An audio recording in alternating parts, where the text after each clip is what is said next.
Hi everyone, my name is Caitlin Hasher and I'm an occupational therapy assistant and I am currently in a full-time master's program that is transitioning me over from a CODA to an OTR, which is the registered occupational therapist. So I just wanted to start with talking a little bit about what OT is. There's a lot of misconceptions about how we just work in certain areas or we just work on certain things. A lot of people associate us with hand therapy or working on the upper extremities solely, but the truth is we can work in a variety of different settings, and what we actually do is help anyone with any sort of disability live the life that they want to live by doing the things that are most important to themselves. So we do this by finding ways to adapt or modify their daily routine so that they're able to function fully in whatever sort of occupation that they want to do. So I specifically wanted to go over really quick what fine motor skills are, and we use them pretty often. Almost every activity that we do on our day-to-day basis involves fine motor skills. When you think about cutting, coloring, any sort of writing, if you play a musical instrument, every time we're cooking and cutting items for our recipes, we're using fine motor skills.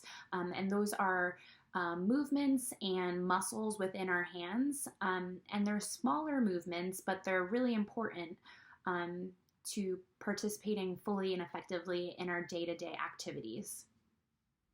There's no one thing that everyone should be doing to help build and expand on their fine motor skills, but one thing that I wanted to touch base on is the idea of proximal stability offers distal mobility. And what this means is that we need to strengthen our bigger muscles and our more solid centered muscles, which will in turn help build our fine motor muscles. And we could do that by doing any sort of games, exercising, playing outside, weight bearing activities, jumping, any sort of things like that that build our bigger muscles within our body are going to help strengthen our finer motor muscles.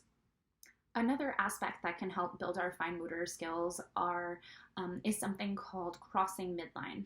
And what midline is the center part of your body where both the left and right side of your brain meet right in the middle. So developmentally, children at a young age often just work on one side of their body and on the other side of the body, and they tend to not really work crossing that midline. So performing activities that include reaching for toys across one side of their body, even there's a lot of opportunities during bath time to teach bathing themselves on the opposite side of their body. Those activities can increase fine motor skills. Another component that can help build our fine motor skills actually coincides with the crossing of midline, and it's called bilateral coordination. And what bilateral coordination means is coordinating one side of your body to move in conjunction with the other side of your body, even when they're both not doing the same necessary action. So for example, you might see your toddler using one hand to perform an action while the opposite hand is stabilized and not really doing much of anything. So any sort of opportunity to get them to include holding that item still or washing their hands with both hands instead of one side, a lot of opportunities like that can assist in building our fine motor skills.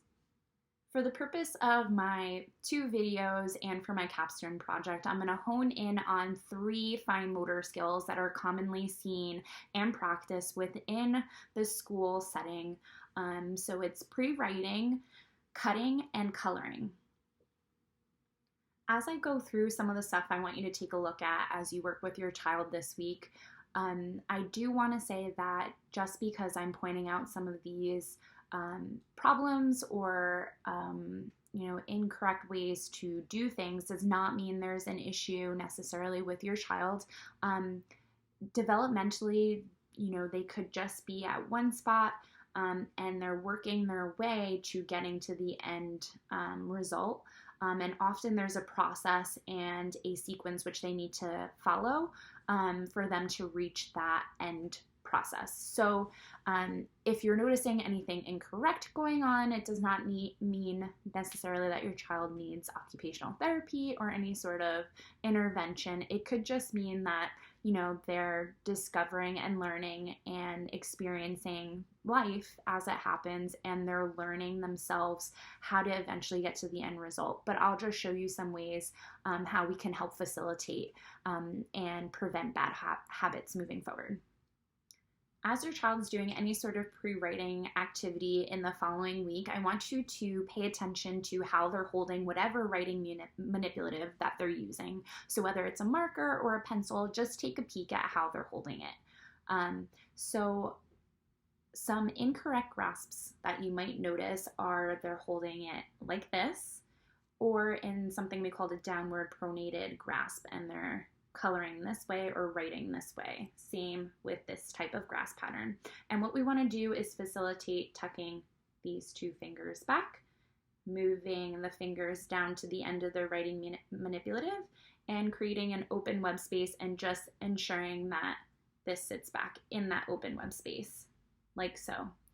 You might also see them trying to color or write from up here, and the same thing, we're just going to move it on down, like so. Another thing I want you to focus on as your child's performing any sort of pre-writing activity is where the movement is coming from as they make their pre-writing lines or letters, anything like that.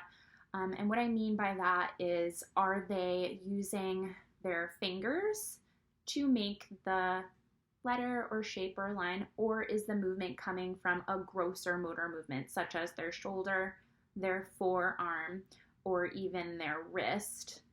And like I said, this doesn't necessarily mean there's an issue. Maybe they're just young and developmentally not at that point yet where they can make those finer motor movements and have fine motor control, but it's just something to keep an eye out on. The next fine motor skill I wanted to touch base about is cutting. Often children are holding their scissors wrong. So this week, as your child is performing any sort of cutting activity, maybe ensure that they're holding their scissors properly, because this will make all the difference. And what I mean by that is make sure their thumb is going in the small hole, and then 2. Sometimes they're going to want 3 fingers in that hole. Try to just make it 3 altogether. Their arm should be right to their side against their rib cage, and I often use the verbal cue and verbal reminder to have their thumb up to the sky. So thumbs up to the sky as we're cutting, and try to get their elbow to the side.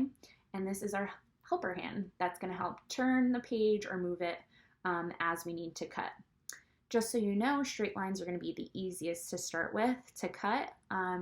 And then as we get to more of those curvy lines or shapes such as a circle, there's a lot of bilateral coordination in which we have to turn our opposite hand while our other hand is doing another activity.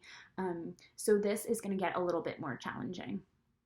So the last fine motor skill I wanted to have you guys focus on for this week as you're working with your child is coloring. And one suggestion I wanted to make to you guys is possibly consider breaking your crayons in half. And I know it sounds kind of silly, and if you just bought a new box of crayons, maybe it sounds harsh, but it's going to get rid of those gross grasp patterns or the weak patterns that I had shown you before, where they're grabbing it with all their fingers or facing it downward. If you break the crayon in half, it's making it smaller and forcing them to grab it with less fingers. You're going to see a lot more of a functional grasp pattern if you have smaller crayons than if you're using a full-length crayon. Okay, so those are the 3 skills I want you guys to practice this week with your kids. Just look for those natural occurring opportunities if they're coloring one night or trying to cut something. just check out and see how they're doing. I'm going to put together a packet for you guys that you can download in case there's not a lot to cut at home or color at home. I'm just going to put together a couple pieces of paper for you and have that ready for you in case you want to print it out and practice with what I've given you.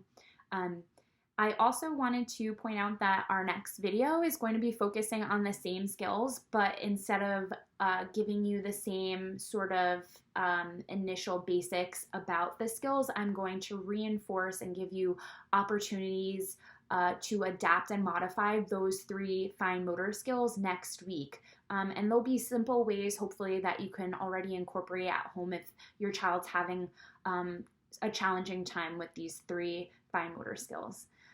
Thank you so much for watching my video. I think it's a great opportunity for me personally to help people at home during a time where people are home now more than ever, and I just think it's a great time to start something like this. So thank you so much. I hope you learned something, and I hope you're looking forward to my next video next week. Have a great day.